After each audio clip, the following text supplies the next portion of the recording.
y nos acompaña a esta hora el exministro José Manuel Restrepo, exministro de Hacienda, rector de la Universidad de la Escuela de Ingeniería de Antioquia. Doctor Restrepo, gracias por estar en 6 AM. Buenos días para usted.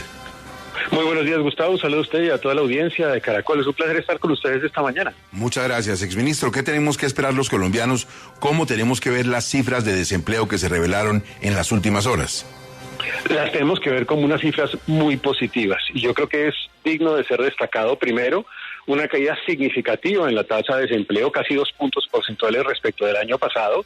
Retornamos y mejoramos lo que teníamos en materia de desempleo antes de la pandemia, o sea, llegamos a niveles prepandemia y los mejoramos.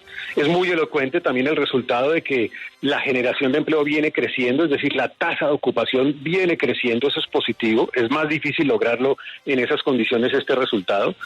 Y logramos algo importantísimo, es la menor brecha en la historia reciente del desempleo entre la mujer y los hombres, y eso significa que ha habido un gran esfuerzo por generación de empleo femenino. Mejora este comportamiento en sectores rurales y en sectores urbanos, y yo creo que vamos en una buena senda. También la informalidad se reduce. Evidentemente no podemos contentarnos con esto, hay que seguir haciendo la tarea para generar crecimiento y con ello más empleo, para que Colombia reduzca esos niveles de desempleo que de todas maneras siguen siendo altos en el concierto de América Latina. ¿Cuál es el origen de estas cifras tan positivas en materia de empleo? Yo creo que se derivan primero de todo el comportamiento de crecimiento que ha tenido Colombia en los últimos años. Es que normalmente existe un rezago entre el crecimiento y la generación de empleo en tiempo. Aquí estamos recogiendo en buena medida ese crecimiento de la economía que generó una dinámica positiva en los mercados laborales y, en segundo lugar, un esfuerzo que se ha venido implementando en el país, que es el incentivo al empleo, que se incluyó primero en la Ley de Inversión Social y segundo en la última reforma tributaria, que es un mecanismo que le reduce los costos a los empleadores para contratar más trabajadores, sobre todo femeninos y juveniles, y esto ha venido generando una dinámica de por lo menos cerca casi ya de 1 millón de empleos nuevos generados en el país recientemente. Mencionó usted ahorita América Latina. ¿Cómo estamos en materia de estas cifras comparados con los vecinos? Seguimos siendo muy altos, Gustavo. O sea, nosotros estamos cerca de ese doble dígito y hay muchas naciones en la región que tienen tasas de desempleo inferiores del 5, del 6%. Nosotros tenemos que hacer un gran esfuerzo por seguir creciendo de aquí en adelante. En esto hay que tener cuidado, sobre todo con la propuesta de reforma laboral. Ya vimos la primera. Esa reforma no generaba más empleo, lo dijo el Banco de la República, teníamos el riesgo de perder más de 700,000 empleos. Entonces hay que tener cuidado en que no le inyectemos ahora incertidumbres o regulaciones que terminen generando o más informalidad o más desempleo. Doctor Restrepo, el dólar sigue bajando, llegó a la tasa más baja de los últimos 14 meses. ¿Está también el país como para que estén llegando tantos dólares o cómo se explica esta baja en el precio del dólar? Aquí hay una combinación de factores. Primero, la combinación de factores internacionales. Sobre todo en el último mes, el petróleo en el mundo ha venido subiendo casi un 15% los precios Brent. ¿Por qué? Porque hay una expectativa de recorte de producción, especialmente de Arabia, lo cual pues lleva a que los precios del petróleo tiendan al alza. Esto influye en la caída del dólar. También el muy buen comportamiento que ha tenido los Estados Unidos. Ustedes lo vieron recientemente. La Reserva Federal de los Estados Unidos anunció que no se prevé una recesión ya en los Estados Unidos. Es una buena noticia. Se ha controlado en el mundo la inflación. Es decir, le quebramos el espinazo a la inflación a nivel global. Esos escenarios internacionales ayudan a que los inversionistas digan, hombre, me voy a meter capitales a países emergentes con mayor riesgo, que es el caso nuestro.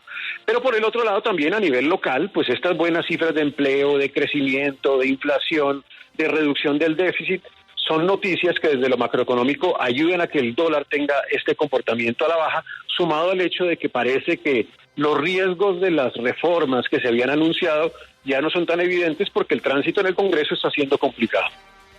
Le cambio de tema. ¿Están pretendiendo acabar con el ICETEX? Lo vi trinando no hace mucho.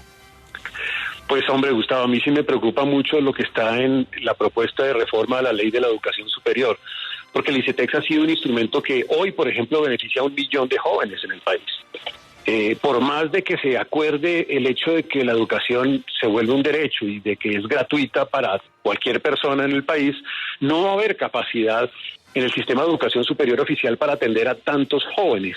y el sistema de educación superior en Colombia es un sistema mixto. El ICCETES ha demostrado que con todos los errores y posibilidades de mejoramiento, pues es un instrumento que ha permitido el acceso a la educación a muchos jóvenes. Yo lo que no quiero es que nos arrepintamos después, en unos años, cuando veamos que se van a quedar jóvenes sin acceso a la educación superior por una eliminación gradual, digamos, en un tiempo del ICETEX que, repito, ha sido un instrumento que de todas maneras ha tenido un valor para el país.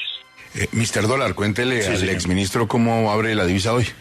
Pues, doctor José Manuel, mire, le cuento que las operaciones del día, 52 pesos más, sube el dólar, 3.950 pesos, máximo 3.956 pesos y un mínimo de 3.950 pesos. Son las primeras operaciones del dólar en el mercado colombiano que revierte. Hoy sube en promedio, Gustavo y el doctor José Manuel Restrepo, 52 pesos más. 52 pesos. Enrique, Mr. Dólar, ¿y el precio del petróleo cómo va? El precio del petróleo con tendencia al alza está subiendo, está por encima de los $80 y estamos a la espera si sube 600 pesos o no el precio del galón de gasolina para este mes de agosto. Le cuento que están haciendo cuentas, números, teniendo en cuenta la situación de la tasa del cambio, el precio del petróleo en los mercados internacionales y otras variables, y entonces ahí estamos a la espera si sube 600 pesos el galón de gasolina o puede subir menos. Oiga, nada, estamos pendientes de eso, exministro. Y buenas noticias también la subida del dólar, del precio del petróleo, porque eso es una buena noticia para las finanzas públicas del país. El último marco fiscal había reducido de manera significativa el valor estimado de los precios del petróleo, y si vemos precio de petróleo a 85, 86 dólares barril, eso sería una buena noticia para Colombia también. Ah, mire, usted dijo finanzas públicas y me acordé de la regla fiscal y de que lo vi sosteniendo un debate en redes con el señor presidente de la República sobre la austeridad y el manejo de los recursos y el gasto público. ¿Qué pasó al fin? Bueno, ustedes ahí vieron ya un presupuesto general de la Nación que crece casi un 19% con respecto al año pasado.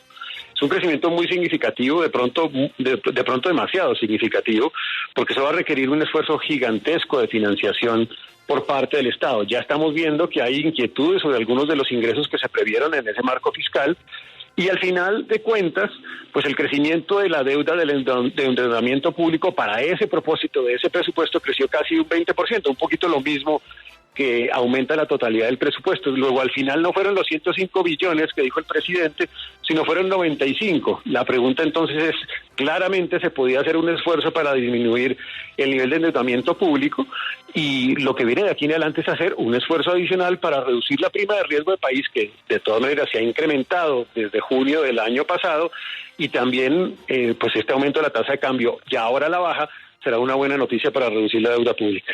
Ahora le pregunto una cosa, el gobierno ha dicho que cumple a rajatabla la regla fiscal que heredó de otras administraciones, es decir, que cumple la regla fiscal.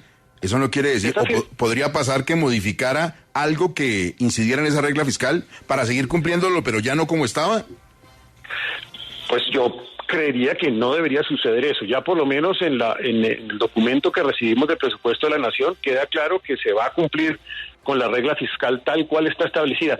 Pero una cosa importante, aquí no se puede decir que uno hereda la regla fiscal de otro gobierno, es que la regla fiscal viene desde hace muchos años en nuestro país. La regla fiscal ha sido un instrumento valiosísimo para tratar de controlar el gasto y la inversión pública, y creo que ha sido un instrumento que nos ha permitido enviar un mensaje de ortodoxia de finanzas públicas a los inversionistas y a las agencias calificadoras de riesgo internacional. Es el rector de la Escuela de Ingeniería de Antioquia y exministro de Hacienda, José Manuel Restrepo, y todas las noticias de la economía. Muchas gracias, rector, muy amable. Muchas gracias, Gustavo. Un saludo de nuevo a toda la audiencia de Caracol.